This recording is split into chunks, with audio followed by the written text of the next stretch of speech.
Občinski svet občine Slovenska Bistrica se je preteklo sredo v obnovljenih prostorih na Vošnjakovi ulici sešel na 4. redni seji. V ospredju je bila pobuda za ustanovitev samostojne krajevne skupnosti na območju naselja Kalše.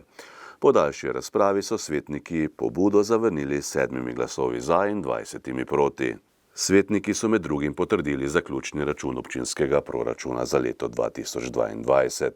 Po skrajšanem postopku so sprejeli tudi spremembe ustanovitvenih aktov javnih zavodov z področja vzgoje in izobraževanja.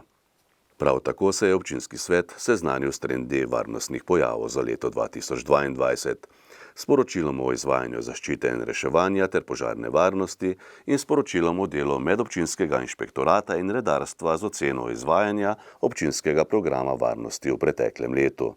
Svetniki so obravnavali še nekaj kadrovskih zadev.